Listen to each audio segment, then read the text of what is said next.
नमस्कार दोस्तों, स्वागत है आपका हमारे YouTube चैनल एग्ज़ामोफोबिया में। मैं धर्मेंद्र। जैसा कि आप लोग जानते हैं कि यूपीएससी प्रिलिमिनरी एग्ज़ाम डिले हो गया है। अब ये एग्ज़ाम 16 जून को कंडक्ट कराया जाएगा और इसके साथ ही कि इस एग्ज़ाम को देखते हुए हमारे चैनल के माध्यम से आपको विभिन्न संस्थानों के मॉडल टेस्ट पेपर सॉल्व मिल रहे हैं। तो इसी सीरीज़ में आप लोगों के कमेंट से हम लोग आज लेके आए हैं दृष्टि आईएएस संस्थान का अगला पेपर, जो कि हमारे सिविल सर्विसेज एग्ज़ाम का सीसेट यानी सामान्य अध्ययन का पेपर 2 है। जैसा कि आप लोग जानते हैं इसमें 80 क्वेश्चन होते हैं और ये क्वालिफाइंग पेपर है, लेकिन पिछले वर्षों में देखा गया है कि इसमें भी अच्छा खासा मार्जिन हुआ है और कई बच्चे इसमें क्वालिफाइंग में भी पीछे रह गए हैं। तो हम लोग इसकी भी प्रैक्टिस करते हैं और देखते हैं आज का पेपर संख्या 5 सीसेट दृष्टि आईएएस संस्थान का। ठीक है।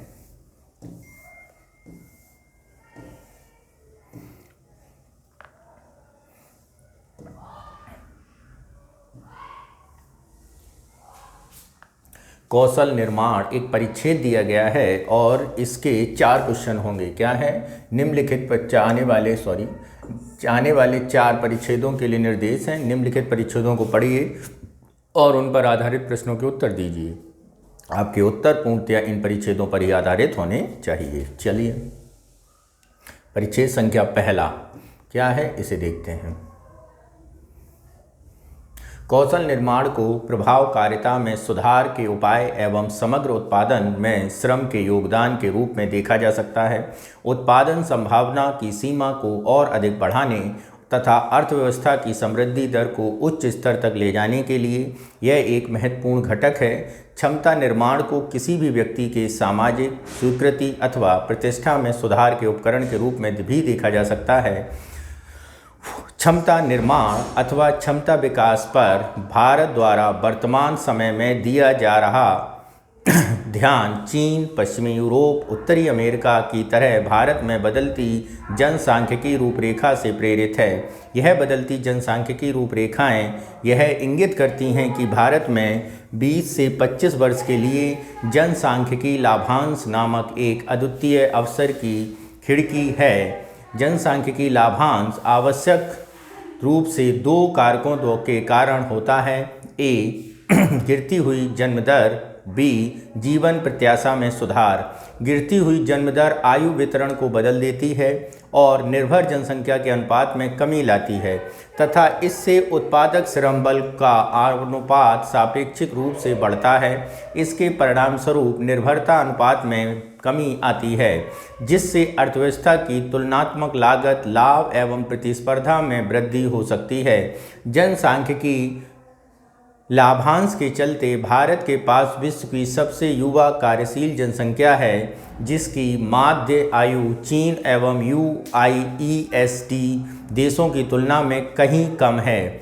भारत के पास कार्यशील जनसंख्या के इस बड़े वर्ग के साथ साथ 2020 तक वैश्विक अर्थव्यवस्था की 56 मिलियन दक्ष मानव शक्ति की कमी होने की भी आशंका है। इस प्रकार भारत में मौजूदा जनसांख्यिकी लाभांश का न केवल उत्पादन की संभावना का विस्तार करने की दृष्टि से, बल्कि भारत में विदेश में दक्ष मानव शक्ति की आवश्यकता की पूर्ति के लिए भी दोहन किए जाने की आवश्यकता है। तो अब यहाँ पर मित्रों हमें ये समझना होगा कि किससे रिलेटेड है। तो ये आपका भारत की कौशल विकास योजनाओं से रिलेटेड और ऊपर से भारत की जनसंख्या को जनसांख्यिकी लाभांश लेने के लिए आपकी जनसंख्या को कैसा होना चाहिए, स्किल डेवलप्ड होनी चाहिए और जिसकी जन भागीदारी कितनी हो, भारतीय विकास में योगदान में कितना हो, इससे रिलेटेड ये पैराग्राफ है। अब इसमें देखते हैं कि क्वेश्चन कौन कौन से बनते हैं।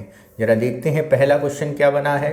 परिच्छेद के अनुसार भारत की जनसंख्या लाभांश के लाभ को किस तरह भुना सकता है। तो पहला है आपका कौशल विकास करके, बिल्कुल ये बात यहाँ पे की गई है, कौशल विकास करके बिल्कुल हो सकता है। जनसंख्या में कमी लाकर, इसके बारे में कोई बात नहीं की गई है, ये इसके बारे में कोई बात नहीं है। लागत लाभ द्वारा, इसकी भी कोई चर्चा नहीं की गई है। और जीवन प्रत्याशा में वृद्धि, यानी जीवन प्रत्याशा में वृद्धि करके, ये दोनों बातें बिल्कुल सही हैं। अब हमें देखना है कि हमारा कौन सा ऑप्शन इससे सुमेलित है। तो केवल 1 2 4, 2 तो है ही नहीं, केवल 1 और 4, यानी यही ऑप्शन हमारा हो जाएगा 1 और 4। नेक्स्ट चलते हैं क्वेश्चन नंबर 2 पर। क्या कह रहा है 2, इसे देखते हैं। निम्नलिखित में से किसे कौशल निर्माण का स्वाभाविक परिणाम माना जा सकता है? देश की विकास दर में वृद्धि, बी किसी भी श्रमिक के सामाजिक मूल्यों की अधिकाधिक स्वीकार्यता, सी कुल उत्पादन में नाटकीय ढंग से वृद्धि, और डी उपरोक्त सभी। तो यहाँ पर यदि हम बात करें क्या होगा, तो यहाँ पर बात करते हैं तो देश की विकास दर में वृद्धि भी होगी, किसी भी श्रमिक के सामाजिक मूल्यों की अधिकाधिक स्वीकार्यता भी होगी, कुल उत्पादन में नाटकीय ढंग से भी वृद्धि होगी, यानी ये सारी ऑप्शन क्या हैं, बिल्कुल सही हैं। नेक्स्ट चलते हैं क्वेश्चन नंबर 3। क्या कह रहा है क्वेश्चन नंबर 3, जरा इसे देखते हैं। परिच्छेद के अनुसार ऐसा माना जा रहा है कि चीन और OECD देशों की तुलना में भारत कुछ लाभ अधिक प्राप्त कर रहा है, और निम्न में से ऐसा कौन सा लाभ है? ठीक है, तो यदि हम बात करें भारत कौन सा लाभ प्राप्त कर रहा है, उत्पादन कार्य पर बल नहीं दे रहा है, कुशल मानव शक्ति कुशल है ही नहीं, दिखाया गया था कि 56% कमी है, युवा कार्यबल, युवा अवस्था एवरेज आयु यानी युवाओं की आयु यहाँ पर ज़्यादा है, यानी युवा भारत की जनसंख्या की लाभ हैं, ये बात ही यहाँ पर सही होगी। अगला परिच्छेद क्या है, पैराग्राफ, इसे पढ़ते हैं। भौतिक शास्त्री हमेशा कुछ सार्वभौमिक नियमों अथवा सिद्धांतों या कुछ आधारभूत प्रयोगों की तलाश में रहते हैं। रसायन विज्ञान में भी हम यही सब करते हैं, हम सिद्धांतों को प्रमाणित करते हैं। इसके अतिरिक्त रसायन विज्ञान में कुछ ऐसा होता है जिसे हम रासायनिक अंतर्ज्ञान कहते हैं। लोग भौतिक अंतर्ज्ञान के बारे में उतनी चर्चा नहीं करते जितनी कि रासायनिक अंतर्ज्ञान के बारे में। एक अजीब सी सोच बन जाती है कि कुछ तो है होगा, लेकिन क्यों और कैसे होगा, इन बातों का कोई जवाब नहीं होता है। ऐसे ही एक नए पदार्थ का निर्माण होगा और एक नई प्रक्रिया अपनाई जाएगी आदि।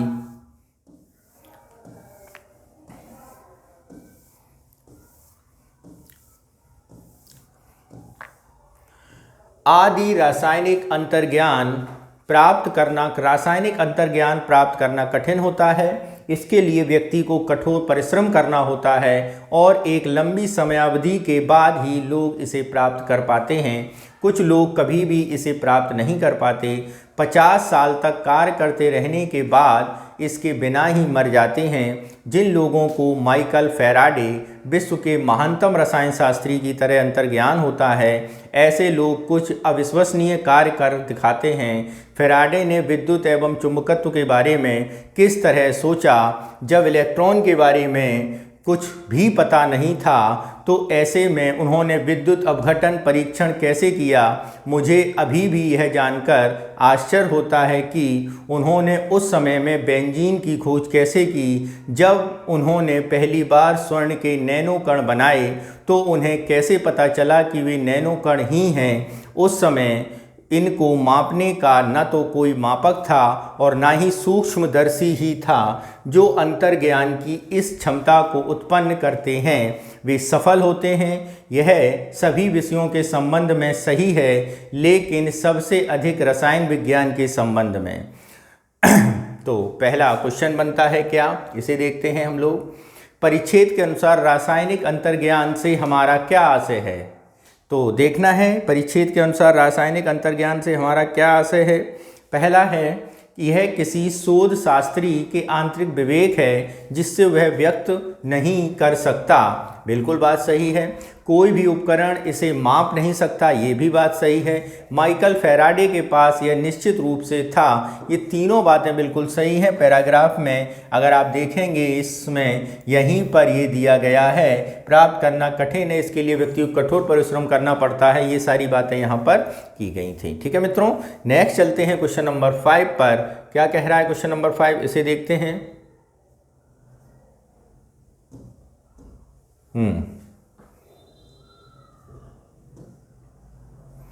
निम्नलिखित में से कौन सा एक भौतिक शास्त्रियों और रसायन शास्त्रियों में अंतर करता है? भौतिक शास्त्री नियमों एवं सिद्धांत के तहत कार्य करते हैं, जबकि रसायन शास्त्री अंतर्ज्ञान के तहत भी कार्य करते हैं। बी, भौतिक विज्ञान के विपरीत अंतर्ज्ञान की प्रभावकारिता रसायन विज्ञान में अधिक प्रचलित है। सी, भौतिक विज्ञान में भौतिक अंतर्ज्ञान जैसी कोई अवधारणा नहीं है, जबकि रसायन विज्ञान में रासायनिक अंतर्ज्ञान होता है।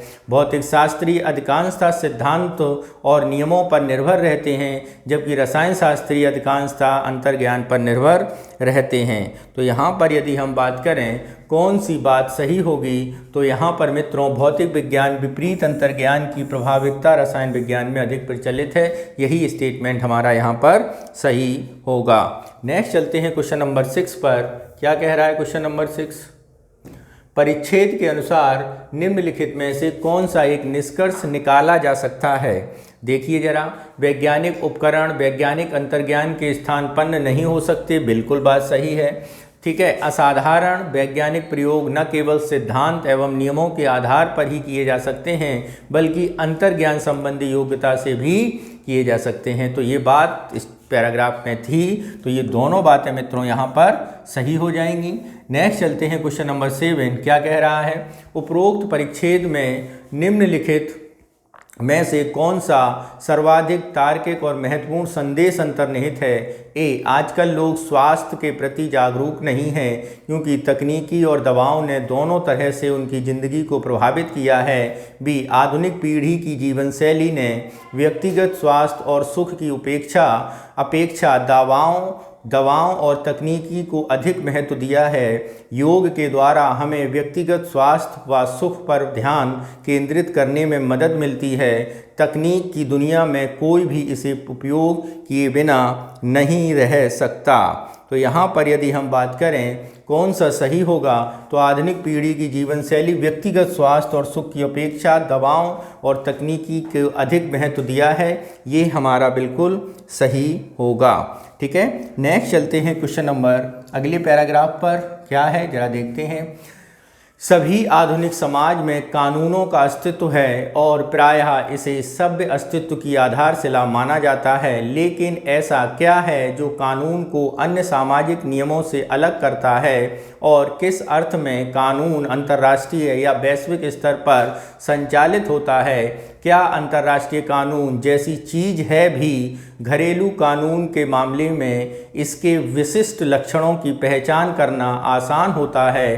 पहला, कानून सरकार द्वारा बनाया जाता है और इसलिए पूरे समाज पर लागू होता है। इसका अर्थ केवल यह नहीं कि कानून राज्य की इच्छा को दर्शाता है और इसे इसलिए अन्य मानदंडों एवं सामाजिक नियमों पर वरीयता प्राप्त होती है, बल्कि यह घरेलू कानूनों को एक सुनिश्चित राजनीतिक समाज के दायरे में रहते हुए सार्वभौमिक क्षेत्राधिकार प्रदान करता है। दूसरा, कानून सभी के लिए अनिवार्य होता है। नागरिकों को इस बात की अनुमति नहीं होती है कि वे जिस कानून को मानें और किसकी उपेक्षा करें, क्योंकि कानून को नियंत्रण एवं दंड की एक व्यवस्था द्वारा समर्थन प्राप्त होता है। इसलिए कानून को विधिक प्रणाली मानदंडों एवं संस्थाओं जिसके माध्यम से वैधानिक नियमों का निर्माण, व्याख्या एवं कार्यान्वयन किया जाता है के अस्तित्व की आवश्यकता होती है।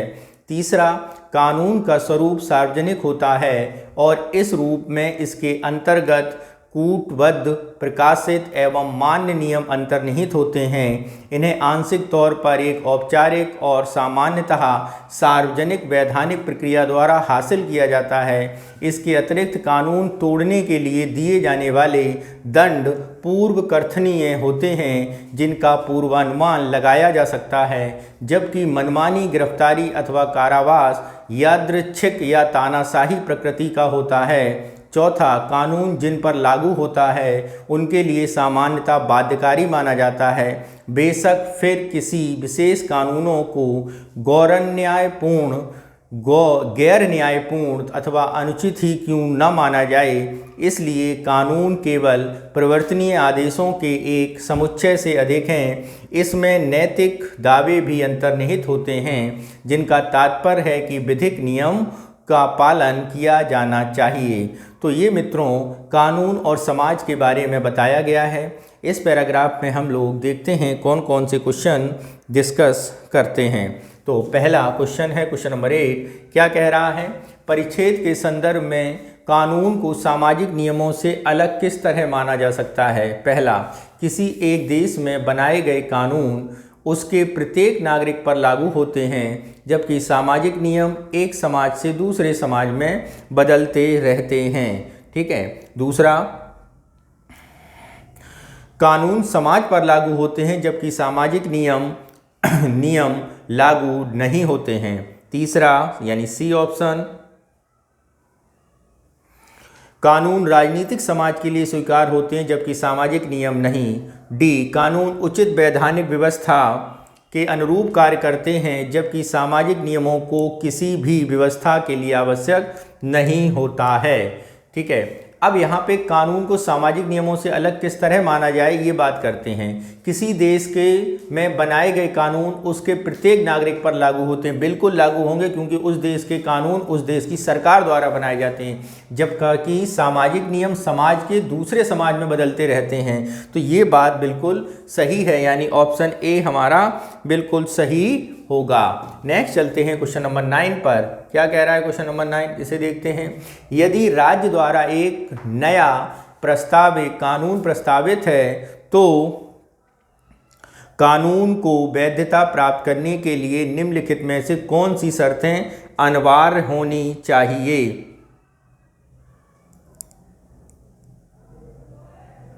कौन सी शर्तें अनिवार्य? जनता की सहमति,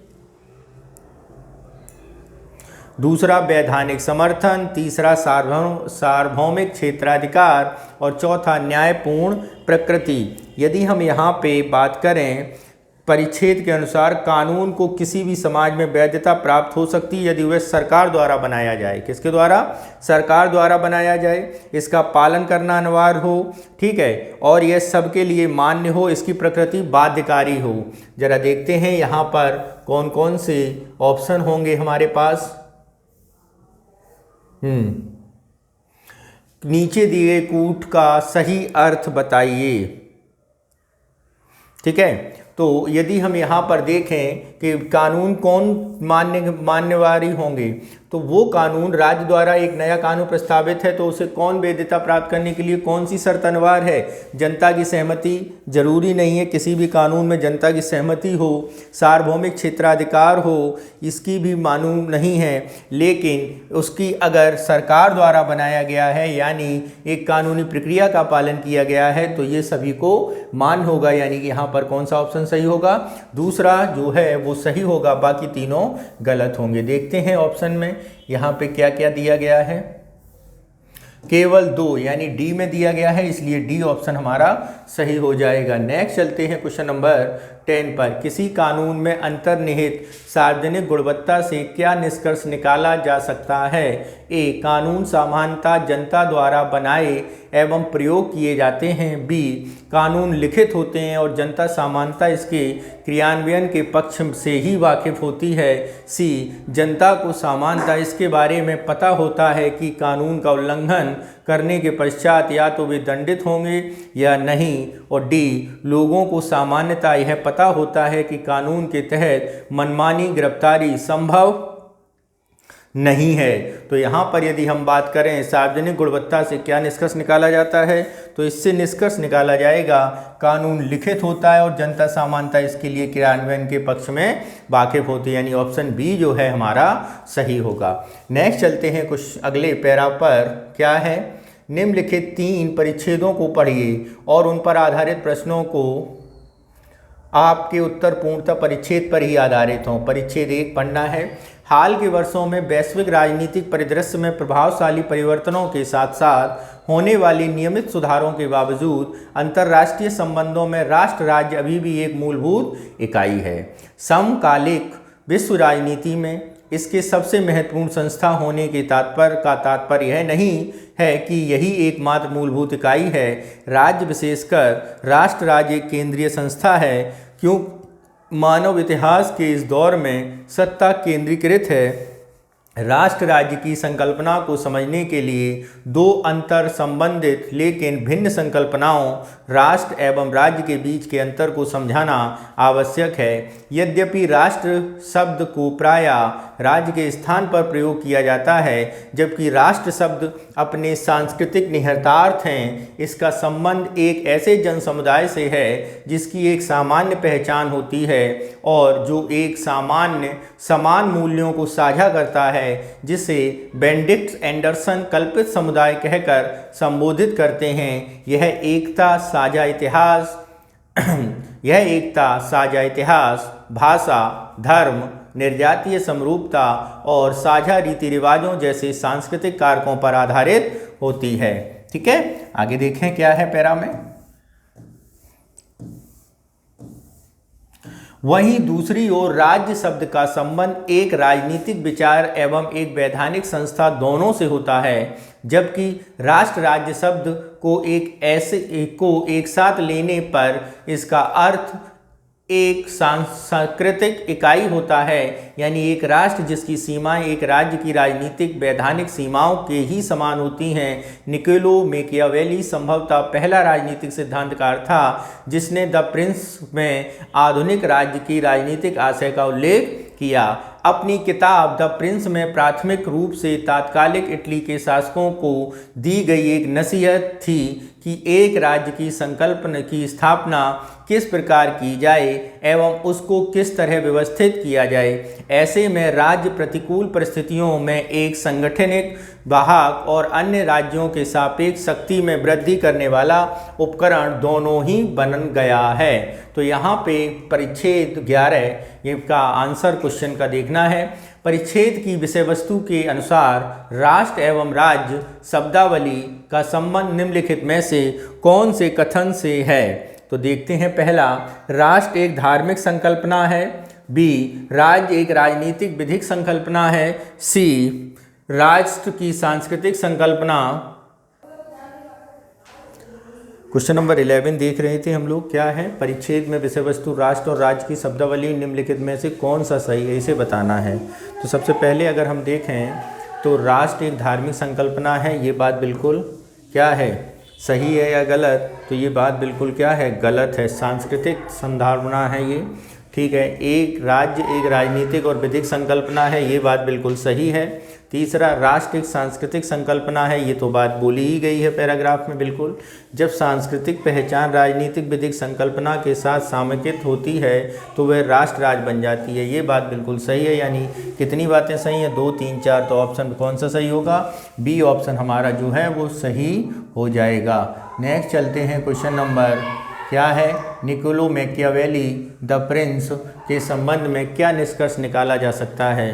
कि द प्रिंस के संबंध में यदि हम बात करें, यह एक राजनीतिक दर्शन है जो यह बताता है कि राज्य का शासन किस तरह चलाया जाए। 2, यह एक सैद्धांतिक पुस्तक है जो इस बात की चर्चा करती है कि अन्य राज्यों की शक्तियों पर नियंत्रण किस तरह किया जाए।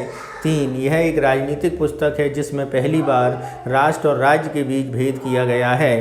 तो यहाँ पर यदि हम बात करें कौन सी बातें सही होंगी, तो यहाँ पर मित्रों आपकी कौन सी बातें, राज्य राजनीतिक दर्शन है जो यह बताता है राज्य का शासन किस प्रकार तरह चलाया जाए, पहली बात सही है।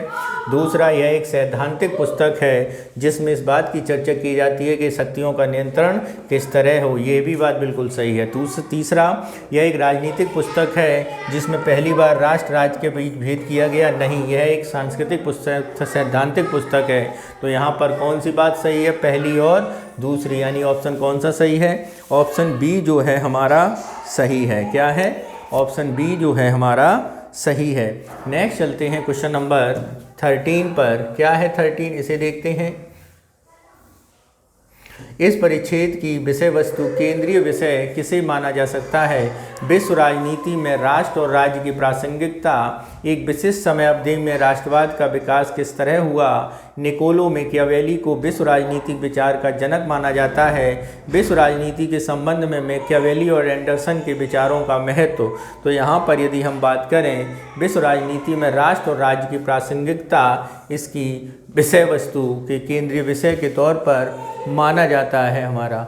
ठीक है, तो नेक्स्ट क्वेश्चन क्या है हमारा, नेक्स्ट क्वेश्चन है क्वेश्चन नंबर 2। क्या कह रहा है परिच्छेद नंबर 2, इसको देखते हैं। सामान्य अर्थों में लोकतंत्र को सरकार के एक प्रकार के रूप में समझा जाता है जिसका संबंध लोकप्रिय संप्रभुता से है। इसे अनिवार्य रूप से लोगों द्वारा शासन माना जाता है जो राजतंत्र अथवा कुलीन तंत्रों के विरोधाभासी है। लोकतांत्रिक व्यवस्था की एक प्रमुख विशेषता अभिव्यक्ति की स्वतंत्रता और समाज के विभिन्न तबकों को अपनी बात रखने के लिए दी गई है आज़ादी। एक लोकतांत्रिक व्यवस्था अपनी अधिकतम क्षमता से तभी कार्य कर सकती है जब आम जनता की व्यापक भागीदारी हो, जो तब तक संभव नहीं है जब तक कि लोगों को विभिन्न मुद्दों से अवगत नहीं कराया जाए। विश्वसनीय सूचना संसाधन किसी भी लोकतांत्रिक व्यवस्था के लिए महत्वपूर्ण होते हैं और यहीं से मीडिया की भूमिका शुरू होती है। लोकतांत्रिक व्यवस्था में मीडिया की भूमिका को लेकर काफ़ी वाद विवाद रहा है। भारतीय लोकतंत्र विश्व का सबसे बड़ा लोकतंत्र है और यहाँ मीडिया की भूमिका काफ़ी प्रभावशाली है। हाल के समय में सामाजिक जिम्मेदारियों के प्रति उपेक्षावादी नज़रिए के चलते भारतीय मीडिया काफ़ी आलोचना हुई है और मीडिया के क्षेत्र में होने वाली खतरनाक प्रकृति की व्यावसायिक गतिविधियों ने भारतीय लोकतंत्र के ताने बाने को खासा प्रभावित किया है। ठीक है, आगे, मीडिया व्यवसाय में संलग्न बड़े औद्योगिक समूहों ने बहुलवादी दृष्टिकोणों के अस्तित्व के लिए खतरा उत्पन्न कर दिया है। उत्तर उदारवादी काल में पराराष्ट्रीय मीडिया संगठनों ने अपने वैश्विक हितों से प्रभावित होकर भारतीय बाजार में अपनी शाखाओं का विस्तार किया है। ऐसा भारतीय मीडिया की वजह से हुआ है जिसे शुरू में समाज के लाभ वंचित एवं हाशिए के समूह के विकास के लिए संचालित विकास कार्यक्रमों के माध्यम से सामाजिक परिवर्तन का विकर्ता माना जाता था। यद्यपि मीडिया ने समय समय पर सरकारी तंत्र के प्रहरी की भूमिका को बखूबी निभाया है और साथ ही सहभागी संचार में भी मदद की है, इस दिशा में अभी बहुत कुछ किए जाने की आवश्यकता है। तो मित्रों, यह मीडिया पर बेस्ड है, यानी ये मीडिया के बारे में, मीडिया के महत्व के बारे में बात कर रहा है ये 12 पैरा। अब हम लोग इसके क्वेश्चंस देखते हैं, क्या क्वेश्चंस हैं या फिर इसके कुछ आगे भी है।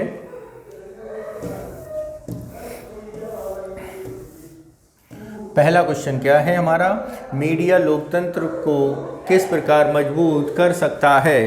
पहला क्वेश्चन है, सरकार के रोज़मर्रा के कार्यों में प्रत्यक्ष भागीदारी करके, लोगों को उनके लोकतांत्रिक कर्तव्यों के बारे में जागरूक बनाकर, लोगों को विभिन्न लोकतांत्रिक मुद्दों के बारे में शिक्षित करके, लोगों को यह बताकर कि सरकार कैसे काम करती है या उनके क्या अधिकार हैं। तो यहाँ पर यदि हम बात करें लोगों के विभिन्न लोकतांत्रिक मुद्दों के बारे में शिक्षित करके, यानी ऑप्शन जो सी है हमारा वो बिल्कुल सही है। नेक्स्ट चलते हैं क्वेश्चन नंबर 15, इस पर देखते हैं, परिच्छेद में ऐसा क्यों कहा गया है कि भारतीय मीडिया अपनी भूमिका से भटक गया है। ठीक है, क्या बोला है इसमें जरा देखते हैं। अपने सामाजिक दायित्वों को पूरा नहीं कर रहा, बिल्कुल बात सही है, परिच्छेद में बोला गया है। पराराष्ट्रीय मीडिया संगठनों ने भारतीय मीडिया को अपने प्रभाव क्षेत्र में ले लिया है, ये भी बात बिल्कुल सही है। सरकारी क्रियाकलापों की निगरानी न करके, यानी ये ऑप्शन सही नहीं है। ठीक है, तो देखते हैं आगे अगला क्या है, ऑप्शन कौन सा सही होगा। तो यहाँ पे ऑप्शन आपका जो सही होगा वो है 1 और 2, यानी ऑप्शन ए हमारा सही होगा। नेक्स्ट चलते हैं क्वेश्चन नंबर 16 पर। क्या है 16 देखते हैं। परिच्छेद में दी गई सूचना के आधार पर लोकतंत्र एवं लोकतांत्रिक व्यवस्था किस प्रकार लोगों की नज़र में अधिक मूल्यवान हो सकते हैं। पहला, यदि यह एक अधिक सूचनात्मक और भागीदारी युक्त हो जाए। बी, यदि यह समाज के विभिन्न तबकों में मीडिया के महत्व को प्रचार प्रसार करे। सी, यदि यह अपनी कार्यप्रणाली को और अधिक पारदर्शी और बनाए और लोगों को इसके लिए विषय में जानने दे। तो यहाँ पर यदि हम बात करें कौन सा ऑप्शन सही होगा, ए और बी, यानी ऑप्शन ए हमारा सही होगा। अगला क्वेश्चन देखते हैं। अगला क्वेश्चन नंबर 17 से पहले परिच्छेद है, जरा उसे पढ़ते हैं। ऐसा कहा जाता है कि भारत एक क्रांतिक दशक में प्रवेश कर गया है। वैश्विक मंच में भारत एक बृहद और प्रणालीबद्ध रूप से महत्वपूर्ण अर्थव्यवस्था के रूप में उभर कर आया है। इसे कई आर्थिक सांकेतिक पक्ष अपने पक्ष में होने के अद्वितीय लाभ भी मिला है, खासकर एक बृहद घरेलू बाजार, मजबूत निवेश, जीडीपी और जनसांख्यिकी लाभांश का, जबकि इसका महत्वपूर्ण रूप से लाभ प्राप्त रूप से उसके भारत को महत्वपूर्ण लाभ प्राप्त करने के लिए इन सभी पूरी तरह उपयोग करना होगा। निस्संदेह रूप से इसके लिए भारत को अपनी आंतरिक समस्याओं को सुलझाना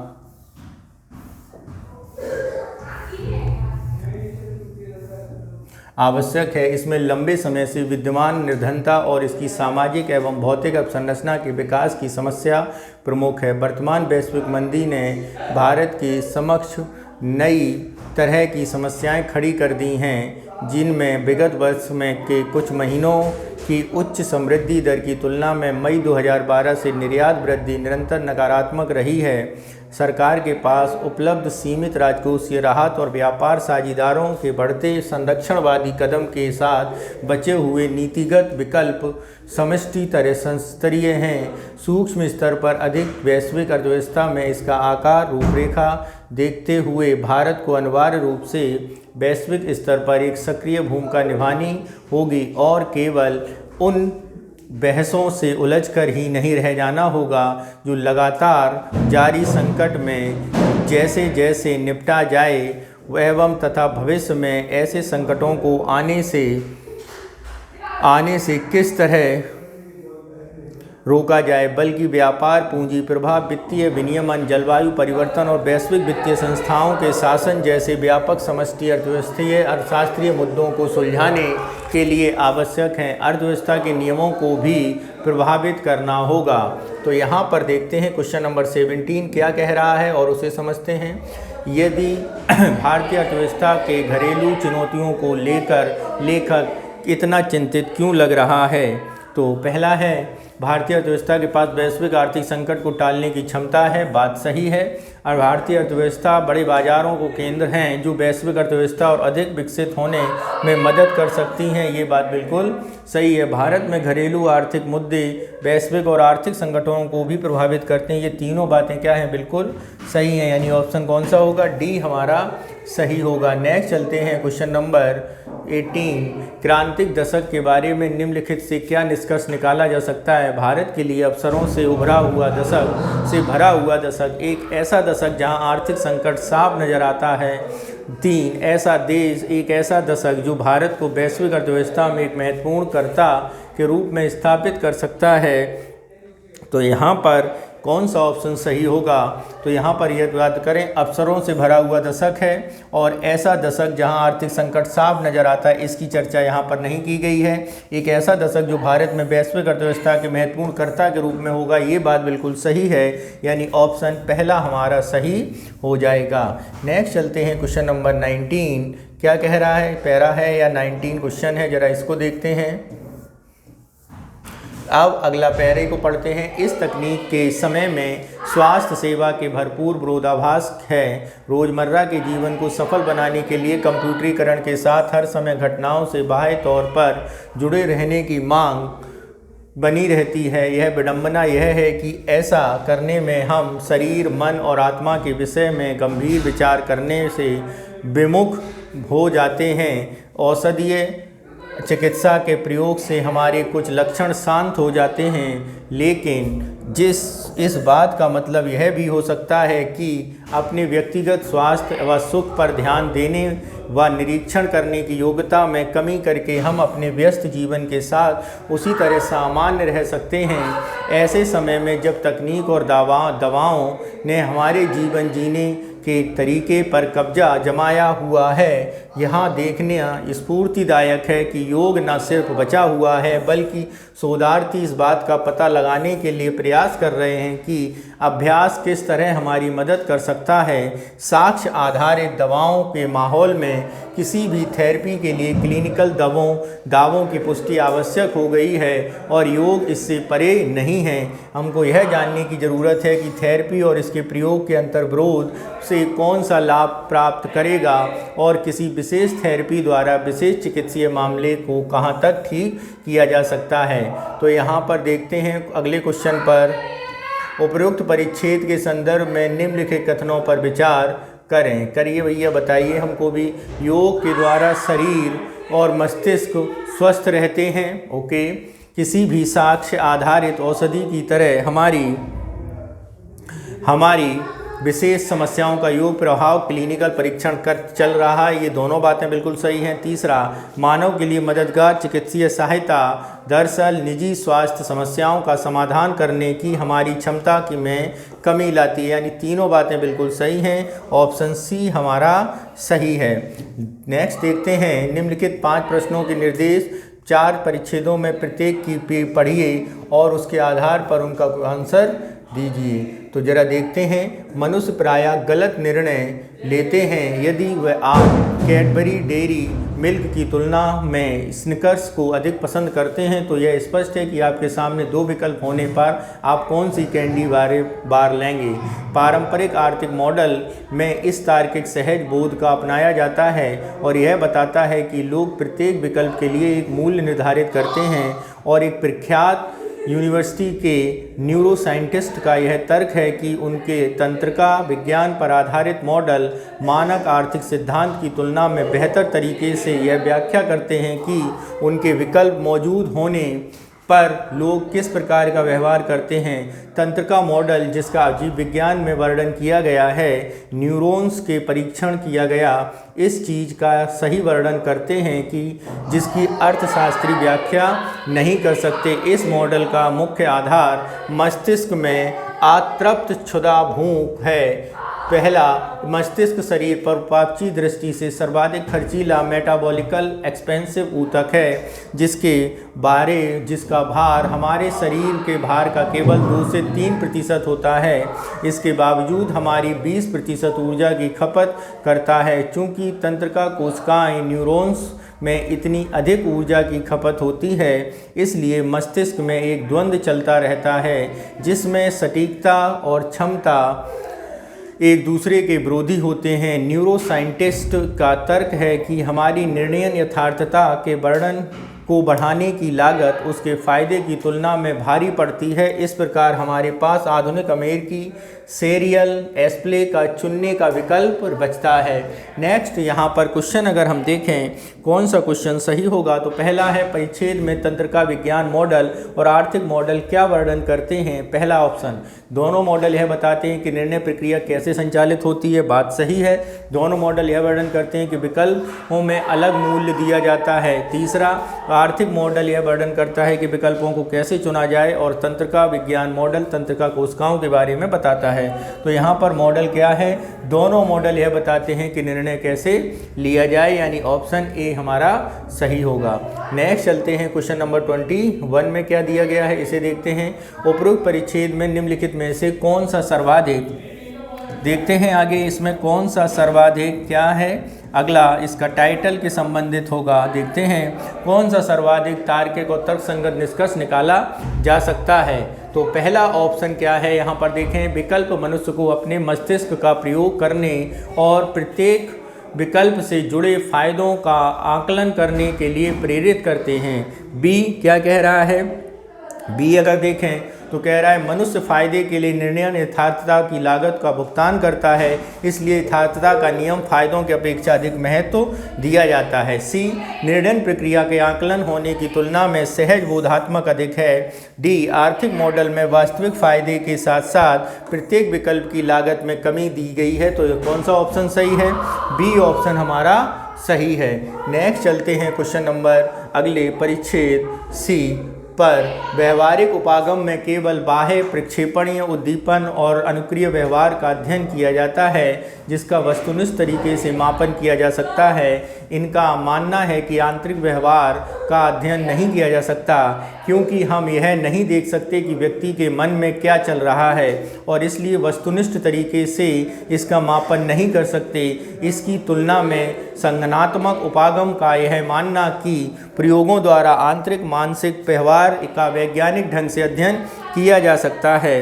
तो यहाँ पर यदि देखें परिच्छेद में सर्वाधिक तार्किक उपानिगमन कोरोलरी का कौन सा नियम आता है, तो पहला ऑप्शन क्या है, बाह्य प्रेक्षणीय व्यवहार को नियंत्रित किया जा सकता है, क्योंकि यह किसी व्यक्ति के बाह्य व्यवहार से संबंधित होता है। बी आंतरिक व्यवहार को आगे दो प्रेक्षणीय उपागमों में वर्गीकृत किया जा सकता है। सी मानव व्यवहार के मापन के विभिन्न उपागमों को अपनी अपनी सीमाएं हैं। यही ऑप्शन क्या है हमारा सही होगा। नेक्स्ट चलते हैं क्वेश्चन अगले परिच्छेद पर। क्या कह रहा है, सामाजिक मनोविज्ञान का संबंध सामाजिक के संदर्भ में किसी व्यक्ति के व्यवहार को समझने से है, इसलिए यह मनुष्य के देखते हैं मनुष्य के व्यवहार के इस रूप में देखता है कि वह अन्य लोगों के सामाजिक संदर्भ जिसमें यह किया जाता है व्यवहार को इस रूप में देखता है कि अन्य लोगों के साथ सामाजिक संदर्भ जिसमें यह किया जाता है कि इसके द्वारा प्रभावित होता है। इसलिए सामाजिक मनोवैज्ञानिक उन कारकों का अध्ययन करते हैं जिनके कारण हम अन्य लोगों की उपस्थिति में पूर्व निर्धारित तरीके से व्यवहार करते हैं, और अन्य परिस्थितियों को देखते हैं जिनके अंतर्गत कतिपय व्यवहार क्रियाएं और भाव उत्पन्न होते हैं। सामाजिक मनोविज्ञान में इस बात का अध्ययन किया जाता है कि इन भावों, विचारों, विश्वासों, इरादों और लक्ष्यों का निर्माण कैसे होता है, और उसके बाद ये मनोवैज्ञानिक कारक किस प्रकार के एक दूसरे के साथ हमारी अंतःक्रियाओं को प्रभावित करते हैं। उपयुक्त परिच्छेद में निम्नलिखित में से कौन सा सर्वाधिक तार्किक और तर्कसंगत निष्कर्ष निकाला जा सकता है, तो पहला है सामाजिक व्यवहार में परिवर्तन एक क्रमिक प्रक्रिया है, क्योंकि यह सामाजिक परिवर्तन के उत्प्रेरित होता है। क्रिया निर्णयन के सामाजिक मनोविज्ञान से प्रभावित होते हैं। भारत विश्व जब तक आप समाज का हिस्सा हैं, सामाजिक मनोविज्ञान आपके व्यवहार को प्रभावित करेगा। भाव, विचार और धारणा, परसेप्शन किसी व्यक्ति का चिंतन प्रक्रिया को निर्धारित करते हैं। तो यहाँ पर कौन सा ऑप्शन सही होगा, ऑप्शन बी हमारा क्रिया निर्णय व्यवहार सामाजिक मनोविज्ञान से प्रभावित होते हैं, यही हमारा आंसर हो जाएगा। नेक्स्ट परिच्छेद है हमारा अगला, एडवर्ड थॉर्नाडाइक अधिगमन सीखना सिद्धांत पर एक किए गए अपने कार्य के लिए मनोविज्ञान के क्षेत्र में प्रसिद्ध है। इस सिद्धांत से ही व्यवहारवाद के अंतर्गत क्रिया प्रसूत अनुबंध का विकास हुआ। क्लासिकल अनुबंध जिसमें विभिन्न घटनाओं के बीच सहचर्य का विकास पर निर्भर है, जबकि क्रिया प्रसूत अनुबंध हमारे व्यवहार के परिणाम से सीखने पर बल देता है। स्किनर परिणाम द्वारा सीखने का अध्ययन करने वाला पहला मनोवैज्ञानिक नहीं था। वस्तुतः स्किनर का क्रिया प्रसूत अनुबंध का सिद्धांत एडवर्ड थॉर्नडाइक के विचारों पर आधारित है। थॉर्नडाइक के जानवरों, सामान्यतः बिल्लियों को सीखने का अध्ययन किया जाता था, जिसने एक क्लासिक प्रयोग किया है। इसमें सीखने के नियम का अनुभविक का परीक्षण करने के लिए एक पहेली बॉक्स का उपयोग नियमों का पहली बॉक्स का उपयोग किया। एडवर्ड थर्नोडाइक ने प्रभाव के नियम प्रस्तुत किया, जिसके अनुसार यदि किसी व्यवहार का परिणाम सुखद होता है तो उसे पुनः दोहराए जाने की संभावना होती है। यदि किसी व्यवहार में परिणाम नापसंद होता है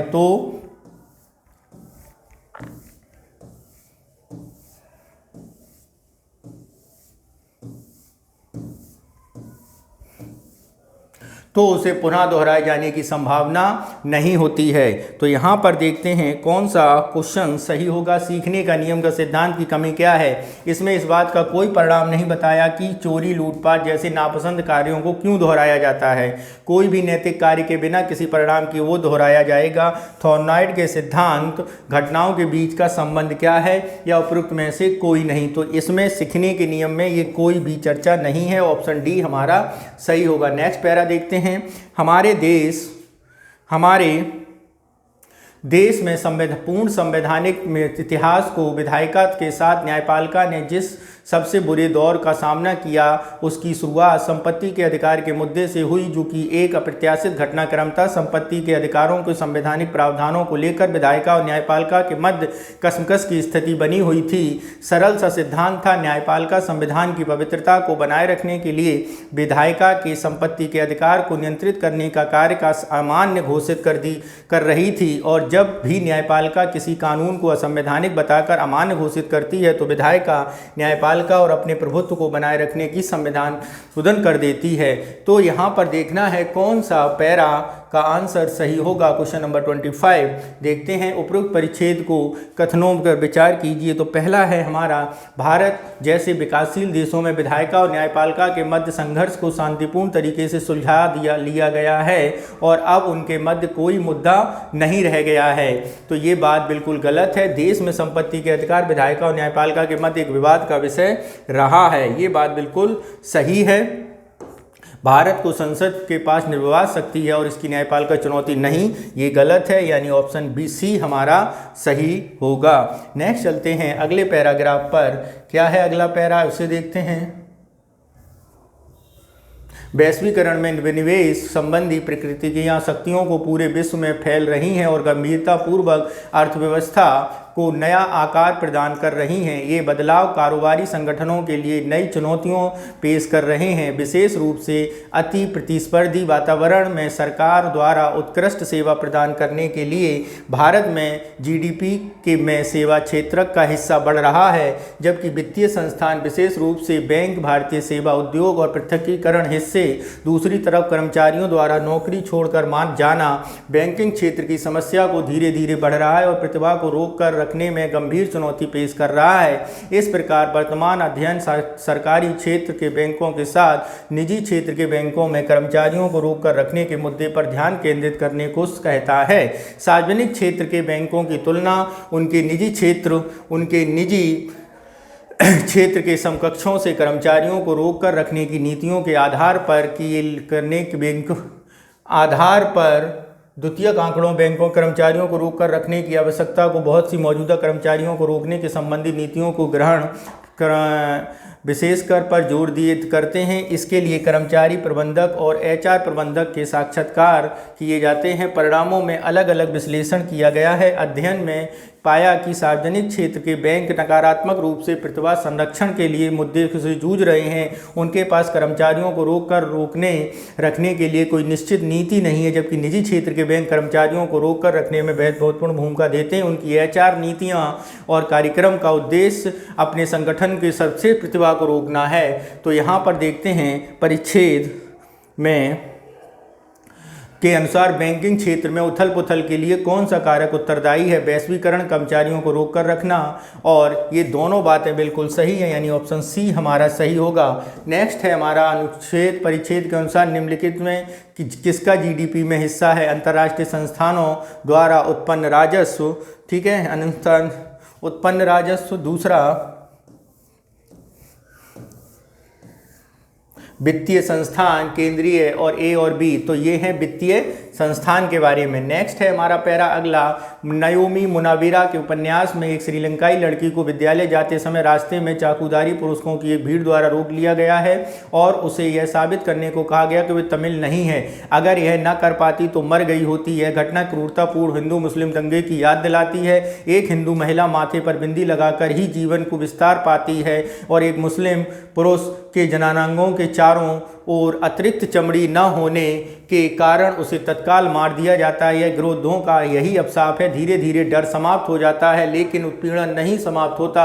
दोनों पक्ष प्रभावित होते हैं और इसे समान वेदना के साथ लिखने के समक्ष रोना होना एक चुनौती है। बुराई के बजाय अच्छाई के साथ, एक शोक के बजाय शोषित के साथ बने रहने की नैतिक अनिवार्यता को आसानी से प्रस्तुत नहीं किया जा सकता और वे दो धारियां हैं जिसमें टकरावों की स्थिति में शरण लेने में हम अभ्यस्त हो गए हैं। ठीक है, यशोधरा और उनके भाई बहनों के जीवन तमिल और सिंगली लोगों के बीच मतभेदों की अपेक्षा किशोर प्रेम की स्थिति से अधिक निर्मित हुआ है। हालांकि जल्द ही बादल फटेगा और उसकी शांति एक भीषण युद्ध में नष्ट हो जाएगी, लेकिन यशोधरा की जिंदगी सरस्वती की जिंदगी से जुड़ी हुई है जो कि तमिल लड़की है और उसका सपना शिक्षक बनना है, लेकिन उसे सिंगली सिपाहियों को एक समूह द्वारा गिरफ्तार कर लिया गया, गंभीर विवाद में घसीटा गया है। ठीक है, तो यहाँ पर देखें परिच्छेद में गृह युद्ध में दीर्घावधि प्रभाव निम्न में से कौन सा है जो समय के साथ नष्ट नहीं होता। तो यहाँ पे बोला गया मासूम लोगों की हत्या भय पैदा करती है और भय गृह युद्धों में सबसे प्रभाव है। इसकी चर्चा नहीं की गई है। अगला ऑप्शन देखते हैं क्या है, उत्पीड़न के समय के साथ समाप्त नहीं हो पाता। ये बात बिल्कुल सही है। नेक्स्ट चलते हैं क्वेश्चन नंबर 29। श्रीलंका गृह युद्धों में दोनों निर्जातीय समूह में सर्वाधिक प्रभावित में कौन सा है। दोनों निर्जातीय समूह मूर और सिंगली हैं?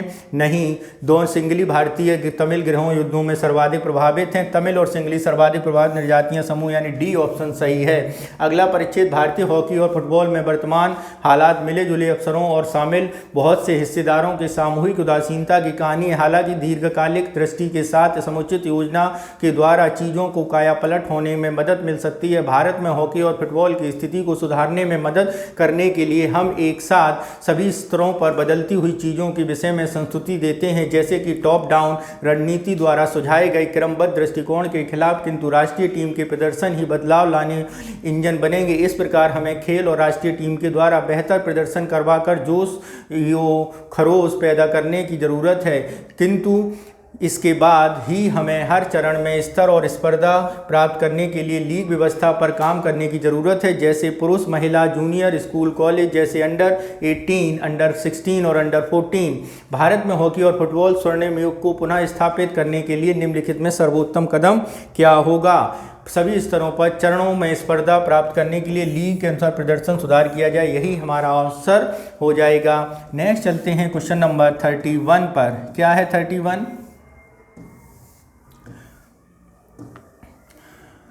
बहुत सारे स्वास्थ्य सेवा शिक्षणों के साक्ष्य आधारित प्रैक्टिस ईबीपी लोकप्रियता हासिल कर रही हैं। इसकी सबसे महत्वपूर्ण विशेषता वास्तविक वैज्ञानिक साक्ष्यों, क्लिनिकल दक्षता और मरीज विशेष की आवश्यकताओं व विकल्पों की साझेदारी पर भरोसा करना है।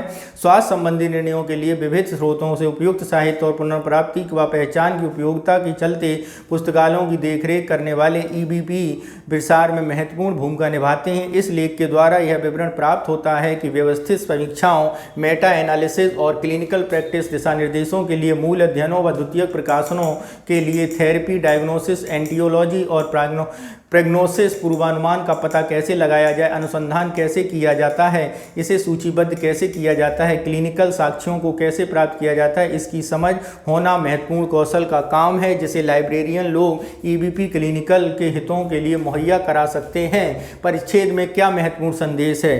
परिच्छेद का महत्वपूर्ण संदेश बताना है। क्लिनिकल परीक्षणों पर आधारित डायग्नोसिस हमेशा अच्छे परिणाम नहीं देते हैं। नहीं, क्लिनिकल साक्ष्यों के द्वारा हमें स्वास्थ्य संबंधी निर्णयों में मदद मिलती है। ये भी नहीं। वैज्ञानिक अध्ययनों, क्लिनिकल दक्षताओं और रोगियों की आवश्यकताओं पर आधारित संचयी साक्ष्यों के रोगियों के स्वास्थ्य संबंधी सर्वोत्तम निर्णय लेने की संभावना बढ़ जाती, यही हमारा आंसर होगा। नेक्स्ट चलते हैं अगले क्वेश्चन पर। क्या है अगला क्वेश्चन? सभी स्मार्ट श्रमिक हैं, केवल स्मार्ट श्रमिक ही इस जॉब के लिए चयनित किए जाने हैं। कुछ स्मार्ट श्रमिक कठोर परिश्रम करने वाले श्रमिक भी हैं। जापान के लोग स्मार्ट होने के साथ कठोर परिश्रम भी करते हैं। तो आपको बताना उपरोक्त परिच्छेद के आधार पर कौन सा निष्कर्ष निकाला जा सकता है। तो यहाँ पर यदि हम बात करें कौन सा निष्कर्ष निकाला जा सकता है, तो आप ऐसे समझिए, स्मार्ट श्रमिक हैं यहाँ पर, फिर उसके बाद आपका चयनित श्रमिक हैं, ये क्या है चयनित वाला, और इसके अंदर बनाया गया है चयनित, ठीक है। और इसके बाद कठोर श्रमिक हैं यहाँ, और ये आपके जापानी श्रमिक हैं जो इन्होंने बताया है उस हिसाब से। तो यहाँ पर यदि हम देखें कठोर परिश्रम करने वाले चयनित नहीं होंगे, कठोर परिश्रम करने वाले चयनित हो जाएंगे, ठीक है। तो यहाँ पर यदि हम देखें तो केवल वे चयनित हैं जो श्रमिक हैं। ऑप्शन 4 हमारा सही होगा। नेक्स्ट चलते हैं क्वेश्चन नंबर 33। कारें वायुयान से अधिक सुरक्षित हैं, ठीक है। कारें जो हैं वायुयान से अधिक सुरक्षित हैं। वायुयान की 50% दुर्घटनाओं की मृत्यु होती है, जबकि मात्र 1% कार दुर्घटना में मृत्यु होती है। यदि सत्य हो तो निम्नलिखित में से कौन सा कथन उपयुक्त तर्क को सर्वाधिक कमजोर करता है। तब वायुयान का निरीक्षण प्रायः कारों में अधिक किया जाता है। कार दुर्घटनाओं की संख्या वायुयान दुर्घटनाओं की संख्या से लाखों से अधिक है, ये बात सही है, ठीक है। बी ऑप्शन इसका सही होगा। नेक्स्ट चलते हैं। जिम्बाब्वे की सरकार ने स्वतंत्र चुनाव कराने, राजनीतिक कैदियों को मुक्त करने या भाषण की स्वतंत्रता की बहाल करने को खारिज कर दिया है। अतः अमेरिका द्वारा जिम्बाब्वे को कोई भी वित्तीय सहायता नहीं दी जाएगी। उपयुक्त तर्क के मद्देनजर कौन सी एक पूर्व धारणा की बात है। जिम्बाब्वे से अमेरिका सहायता वापस लेने में इसकी सरकार की नीतियों को परिवर्तन करने के लिए बाध्य किया गया है, ठीक है। आगे देखते हैं अगला ऑप्शन क्या है। यदि वर्तमान निरंकुश जिम्बाब्वे सरकार हटा दी जाती है तो जिम्बाब्वे के लोग अधिक राहत महसूस करेंगे, ये भी नहीं। जिम्बाब्वे सरकार को अपने अस्तित्व के लिए लगातार अमेरिका की सहायता पर निर्भर, ये कुछ हो सकता है। वैसे किसी भी देश में अमेरिकी सहायता वापस लेनी चाहिए जिसकी सरकार लोकतांत्रिक मार्ग पर नहीं चलती, ये एक पूर्व धारणा है, यानी यही हमारा सही होगा, डी ऑप्शन। नेक्स्ट चलते हैं क्वेश्चन नंबर 35। कुछ कैलेंडर पेपर हैं, कोई पेपर मैगजीन नहीं है, ठीक है। और कैलेंडर पेपर और इसके बाद मैगजीन, ठीक है। तो यहाँ पर ये कैलेंडर है, ये पेपर है और ये मैगजीन है, ठीक। और कौन सा निष्कर्ष निश्चित रूप से किया जा सकता है। ए, कुछ कैलेंडर मैगनीज है, नहीं, कोई भी मैगनीज कैलेंडर नहीं है। कुछ कैलेंडर मैगनीज नहीं है, यही निष्कर्ष किया जा सकता है। नेक्स्ट चलते हैं क्वेश्चन नंबर 36। क्या कह रहा है। कुछ छात्र हड़ताल में शामिल नहीं थे। यदि मैं उपरोक्त कथन सही है तो निम्न में से कौन सा निष्कर्ष तार्किक रूप से सही होगा। कुछ जो हड़ताल में शामिल थे वे छात्र थे, कोई भी छात्र हड़ताल में शामिल नहीं था, कम से कम एक छात्र हड़ताल में शामिल था, कुछ जो हड़ताल में शामिल नहीं थे वे छात्र थे। यदि हम इस क्वेश्चन को सॉल्व करेंगे तो मित्रों कौन सा बनेगा, तो यहाँ पे हड़ताल एक बन सकता है और एक छात्र बन सकता है, यानी छात्र और हड़ताल वाला। तो यहाँ पर यदि हम देखेंगे तो कौन सा विकल्प सही होगा। ऑप्शन बी 1, 3, 4 हमारा सही होगा। नेक्स्ट चलते हैं क्वेश्चन नंबर 37। निम्नलिखित कथनों पर परीक्षण करें। कोई और नहीं बल्कि बाहुबली ही संसद के सदस्य हैं। संसद के कुछ सदस्य दयालु हैं। सभी दयालु व्यक्तियों की चर्चा के लिए बुलाया गया है। उपरोक्त कथनों में से निश्चित रूप से निष्कर्ष निकाला जा सकता है, ठीक है। तो यहाँ पर यदि हम बात करें कौन सा ऑप्शन सही होगा। सभी बाहुबलियों की चर्चा के लिए बुलाया गया, ये नहीं होगा। इसके बाद अगला क्या है।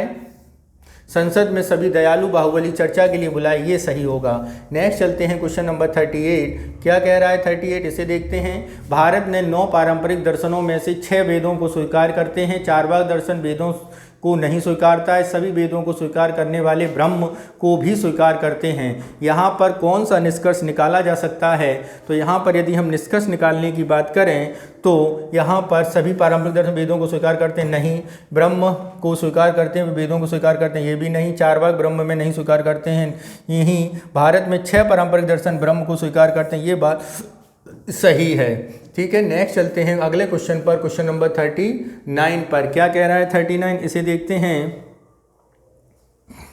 राज्य सरकार प्रत्येक व्यक्ति को उसकी आय के अनुसार आयकर वसूलती है। ओके, केंद्र सरकार कुछ व्यक्तियों को उसी आय पर कर वसूलती है। कराधान के सिद्धांत के अनुसार एक आय पर एक ही बार कर लगाना चाहिए।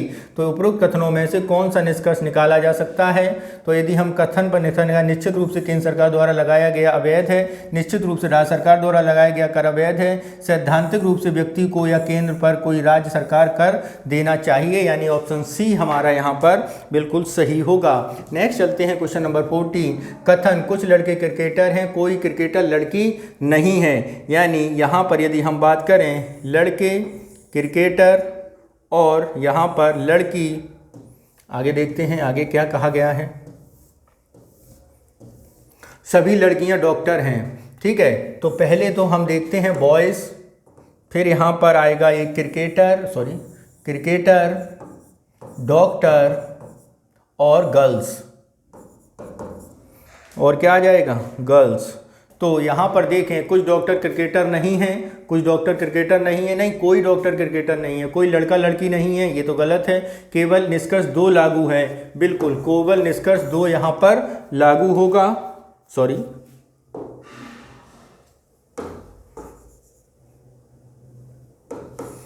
केवल निष्कर्ष 1 लागू होगा, 2 लागू नहीं होगा। नेक्स्ट चलते हैं क्वेश्चन नंबर 41। क्या कह रहा है 41, इसे देखते हैं। नीचे दिए गए 2 कथनों पर 2 निष्कर्ष दिए गए, इन कथनों को सत्य मानकर निर्णय में कौन सा कथन निष्कर्ष सही है? तो देखते हैं कौन सा सही है।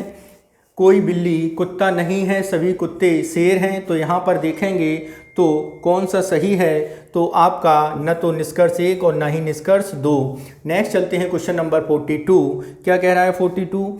सभी स्मार्ट सभी स्मार्ट श्रमिक हैं, केवल स्मार्ट श्रमिक ही इस जॉब के लिए चयनित किए जाने हैं। कुछ स्मार्ट श्रमिक कठोर परिश्रम करने वाले श्रमिक भी हैं। जापान के लोग स्मार्ट होने के साथ ही कठोर परिश्रम भी करते हैं। जो ऊपर जो पैराग्राफ दिया है उसी से रिलेटेड क्वेश्चन लग रहा है। तो यहाँ पर यदि हम देखें रिपीटेड क्वेश्चन है, कठोर परिश्रम करने वाले चयनित नहीं होंगे, जापान के लोग चयनित नहीं होंगे, श्रमिक चयनित होंगे, जो चयनित नहीं होंगे। तो यहाँ पर एक बार अगर हम बनाएं तो एक बनेगा चयनित श्रमिक और स्मार्ट श्रमिक, और एक तरफ बनेगा आपका कठोर श्रमिक और जापानी श्रमिक इसमें, ठीक है, ये जापानी। तो अब इसके हम आंसर देखते हैं क्या होगा। निम्नलिखित में कौन सा निष्कर्ष निकाला जाएगा? केवल चौथा निष्कर्ष निकाला जाएगा। रिपीटेड क्वेश्चन है, कुछ कैलेंडर पेपर हैं, कोई भी पेपर मैंगनीज नहीं है। यदि दोनों कथन निश्चित रूप से सत्य हैं तो निम्नलिखित में से कौन सा निष्कर्ष निकाला जा सकता है? तो कुछ कैलेंडर मैंगनीज नहीं है, यही निष्कर्ष निकाला जा सकता है। नेक्स्ट चलते हैं क्वेश्चन नंबर 44। कुछ हड़ताल में शामिल नहीं थे, यदि उपरोक्त कथन सही है तो कौन सा निष्कर्ष तार्किक रूप से सही होगा? कुछ जो हड़ताल में शामिल थे वे छात्र थे, कोई भी छात्र हड़ताल में शामिल नहीं था, कम से कम एक छात्र हड़ताल में शामिल था। कुछ जो हड़ताल में शामिल नहीं थे वे छात्र थे। तो यहाँ पर यदि हम बात करें कौन सा ऑप्शन सही होगा तो केवल 4 सही होगा, ऑप्शन सी हमारा सही है। नेक्स्ट चलते हैं क्वेश्चन नंबर 45। क्या कह रहा है? बॉम्बे का कोट ये लिखा गया है। तो यदि हम देखें बॉम्बे बी के बाद यहाँ पे बाई आया है, यानी उल्टे चले हैं। हॉकी के लिए सिनबैक्स आ गया, तो साइंस के लिए अगर हम यहाँ पे जाएंगे तो साइंस के लिए HXHDMDXD आ जाएगा। नेक्स्ट चलते हैं क्वेश्चन नंबर 46। कथन कुछ प्राक संख्याएं पूर्ण संख्या हैं, कुछ प्राक संख्याएं पूर्णांक हैं। उपरोक्त कथनों में से कौन सा तार्किक रूप से निष्कर्ष निकाला जा सकता है? तो तार्किक रूप से निष्कर्ष निकाले जाने वाले यदि हम बात करें तो कुछ पूर्ण संख्याएं प्राकृतिक संख्याएं हैं, यह निष्कर्ष निकाला जाएगा। नीचे दिए गए कथन को अवधारणाओं पर ध्यान में रखते हुए आंसर दें। देखते हैं जरा।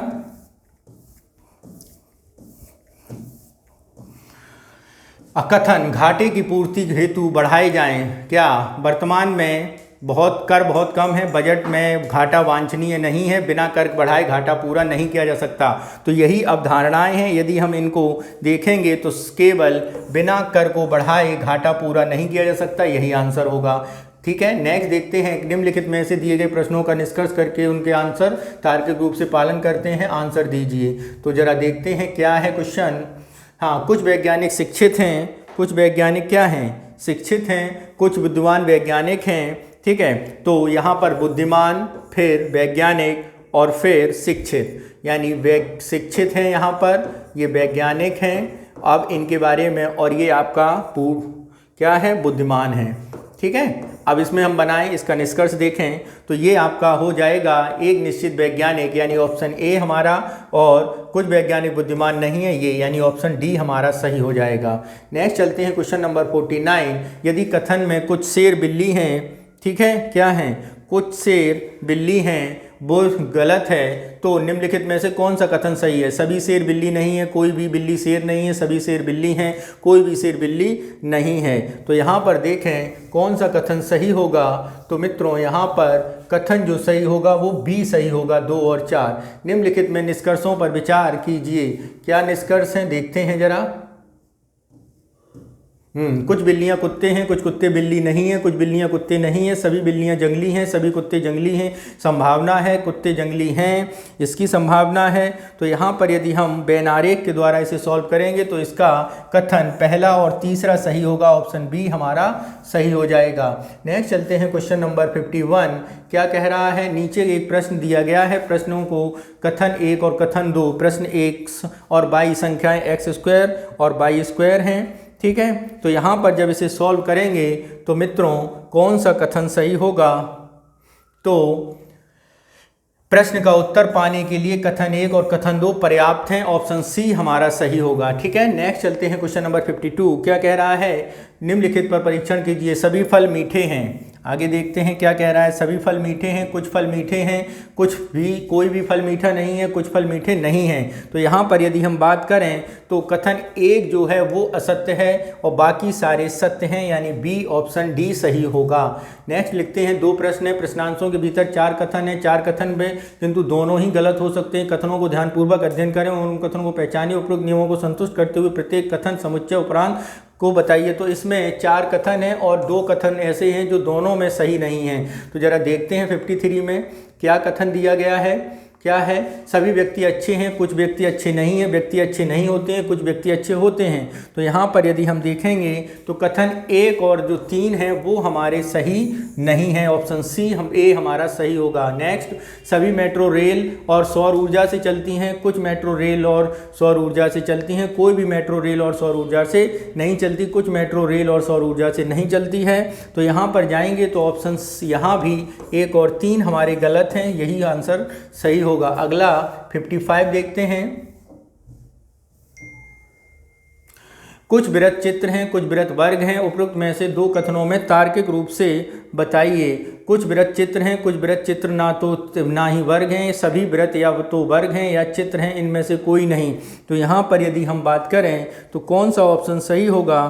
तो ऑप्शन जो है वो हमारा कौन सा सही होगा?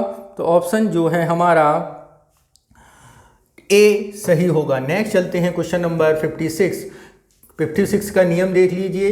3 निष्कर्ष 1 2 3 दिए गए हैं, आपके विचार करना है कथन सत्य हैं, चाहे वो सामान्यतः ज्ञात तथ्यों के भिन्न प्रतीत होता हो। आपके निर्णय दिए गए कथनों में कौन सा निश्चित रूप से सही निष्कर्ष निकाला जा सकता है। कथन, कुछ व्यक्ति शेर हैं, सभी लोमड़ियां शेर हैं। तो यहाँ पे अगर हम निष्कर्ष निकालें तो मित्रों यहाँ पर निष्कर्ष का आंसर होगा केवल दूसरा कथन ही हमारा कथन निकल रहा है। नेक्स्ट चलते हैं 57। क्या कह रहा है, सभी कुर्सी मेज हैं, कुछ कुर्सी फर्नीचर हैं, सभी फर्नीचर मेज हैं, कोई फर्नीचर मेज नहीं है। तो यहाँ पर जो निष्कर्ष निकल रहा है वो ऑप्शन जो होगा सही वो ऑप्शन होगा हमारा केवल डी।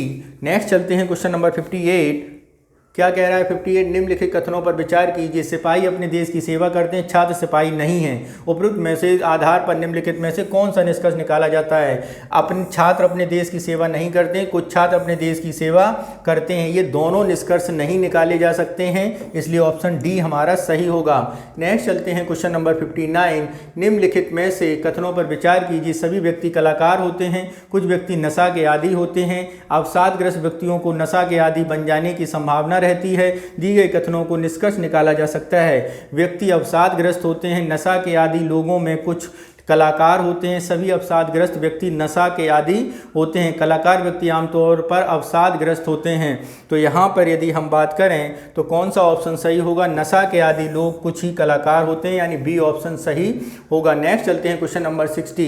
सभी झोपड़ियाँ सचिवालय हैं, कुछ सचिवालय महल हैं, कोई भी महल घर नहीं है, उपयुक्त कथनों के आधार पर बताइए। तो कुछ महल झोपड़ी हैं, कोई भी झोपड़ी घर नहीं है, कुछ सचिवालय घर हैं। तो यहाँ पर यदि हम बात करें कौन सा ऑप्शन सही होगा, तो यहाँ पर ऑप्शन जो सही होगा वो जरा देखते हैं, इनमें से कोई नहीं होगा। नेक्स्ट 61, निम्नलिखित में से कुछ कथनों पर निष्कर्ष दिए गए हैं और सत्य मानते हुए उन पर बताइए। केवल निष्कर्ष 1 का अनुसरण, निष्कर्ष 2 का और ये।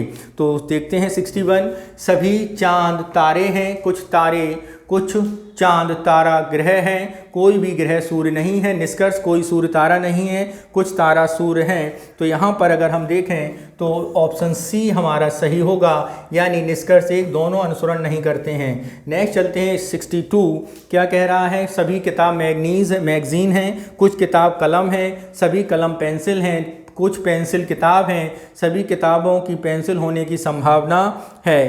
तो यहाँ पर कौन सा ऑप्शन सही होगा, तो यहाँ पर डी ऑप्शन सही होगा। नेक्स्ट चलते हैं क्वेश्चन नंबर 63, कुछ शेर जानवर हैं, कोई जानवर खतरनाक नहीं है, सभी चीता खतरनाक हैं, सभी चीता हाथी हैं। निष्कर्ष कुछ हाथी खतरनाक हैं, कोई चीता जानवर नहीं है। तो यहाँ पर यदि हम बात करें कौन सा ऑप्शन सही होगा, तो यहाँ पर भी डी ऑप्शन सही होगा। कुछ लड़के क्रिकेटर हैं, कोई क्रिकेटर लड़की नहीं है, सभी लड़कियां डॉक्टर हैं। यहाँ पर निष्कर्ष निकालें तो कौन सा निष्कर्ष निकलेगा, तो यहाँ पर भी निष्कर्ष डी निकलेगा। ठीक है, निष्कर्ष 1 लागू होता है।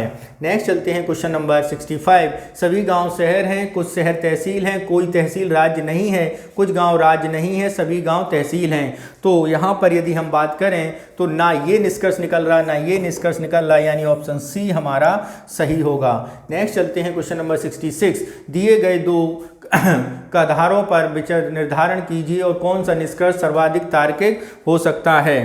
तो यहाँ पर देखिए तो भारत चीन ब्राज़ील से अधिक निर्धन है, उसे देश में जीवन अधिक खुशहाल है, तो दूसरे की तुलना में अधिक संपन्न।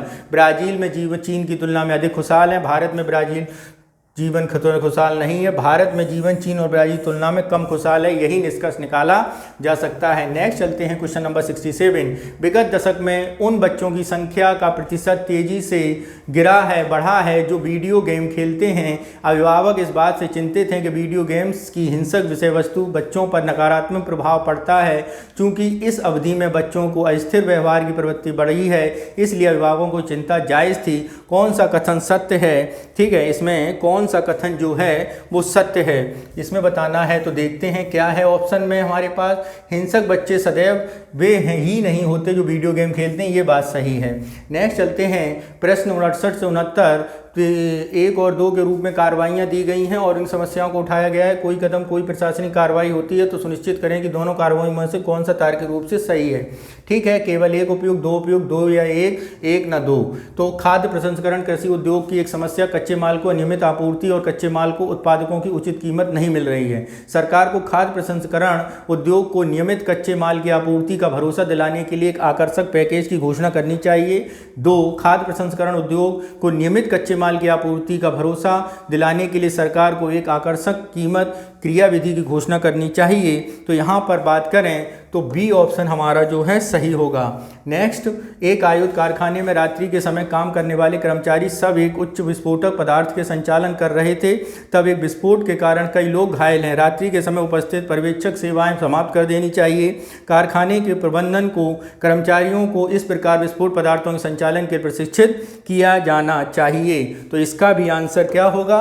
बी ही होगा मित्रों। ठीक है, नेक्स्ट चलते हैं क्वेश्चन नंबर 70 पर। क्या है 70 उसे देखते हैं। निष्कर्ष 70 से 71 तक प्रत्येक एक प्रश्न कथन 1-2 अवधारणाएं हैं। अवधारणाओं को बेहतर करते हुए कौन सी अवधारणा कथन में अंतर्निहित है? सरकार के द्वारा प्रकाशित पत्र में नई रुई प्राप्ति योजना के अंतर्गत 2 लाख क्विंटल से ज़्यादा रुई का उत्पादन हुआ है। अवधारणा रुई प्राप्ति योजना सफल हुई, आगे रुई उत्पादन के लिए आवश्यकता नहीं है।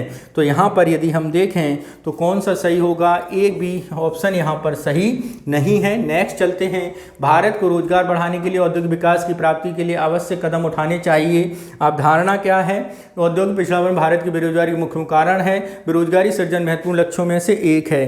तो यहाँ पर श्रम गहन प्राथमिकता देनी चाहिए, केवल 1 2 3 1 2 और 3, यानी ऑप्शन बी हमारा सही है, तीनों अंतर्निहित हैं। नेक्स्ट चलते हैं क्वेश्चन नंबर 72। दृष्टिकोण में व्यक्तिगत व अस्वस्थ प्राप्त करने के लिए तर्क और वक्तव्य दिया गया है। अभिकथन का दृष्टिकोण सहायक कारण कौन सा है। एक विरोधी तर्क में अभिकथन के विरुद्ध तर्क निहित होता है और तर्क असंगत तर्क मुख्य आदर्श से किसी भी तरह संबंधित नहीं होता है या मुख्य तर्क को महत्वहीन पक्षों में संबंधित होता है। ठीक है, उपयुक्त परिभाषा के आधार पर दिए गए वक्तव्यों में समुच्चयों को निम्न वर्गीकृत करें। तर्क पहला, भारतीयों को एक बड़ी संख्या में अशिक्षित या बहुत ही कम शिक्षित हैं। ठीक है, भारतीय संविधान प्रत्येक नागरिक को किसी भी धर्म को चुनने और उसका आचरण करने का अधिकार देता है। धर्मांतरण केवल बलपूर्वक या लालच द्वारा होता है। सरकार का धर्मांतरण पर प्रतिबंध लगाना चाहिए। तो इसमें तर्क जो दिया जाएगा वो किस प्रकार होगा, तो मित्रों यहाँ पर 4 3 2 1 इस प्रकार के तर्क होंगे।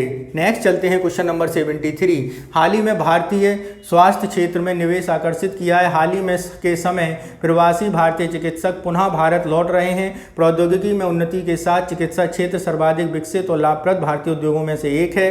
चिकित्सा पर्यटन, जिसमें चिकित्सा की आवश्यकताओं को पूर्ति के लिए पूरे विश्व में लोग आते हैं, भारत को तेजी से बढ़ने वाले उद्योगों में से एक है।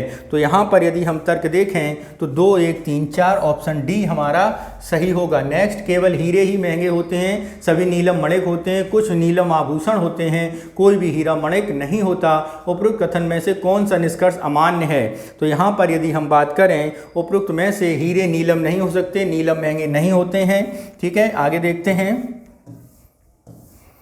कुछ आभूषण न तो हीरे होते हैं, कुछ महंगी चीज़ें आभूषण नहीं होती हैं, यही निष्कर्ष निहित है। हम सशस्त्र आतंकी विद्रोह के विरुद्ध लड़ रहे हैं, जो राष्ट्र के विरुद्ध बहुत ही जोरदार ढंग से युद्ध कर रहे हैं और हमें निर्दोष लोगों को मारे जाने में दुख है। हम उन्हें निशाना नहीं बना रहे थे, लेकिन युद्ध में कुछ दुर्भाग्यपूर्ण घटनाएं हो जाती हैं। निम्नलिखित में से किसे कथन में पूर्व अवधारणा में माना जा सकता है। तो पहला, निर्दोष लोग मारना न्यायोचित नहीं है, भले ही वे विरोधी खेमे के ही संबंधित क्यों ना हों। बात तो सही है। नेक्स्ट है क्या इसमें, दूसरा, युद्ध में निर्दोष लोगों को मारे जाने को रोक पाना असंभव की बात है। युद्ध में निर्दोष लोगों को मारा जाना विधि संगत है परिणाम स्वरूप, लेकिन चिंता नहीं। ऑप्शन ए हमारा सही होगा, सबसे उपयुक्त। बीमा क्षेत्र में विदेशी निवेश की अनुमति देना संभवतः असफल प्रयास ही होगा। मैक्सिको, चिली, अन्य कई देशों ने उदाहरण के लिए इस बात में साबित हो गई है।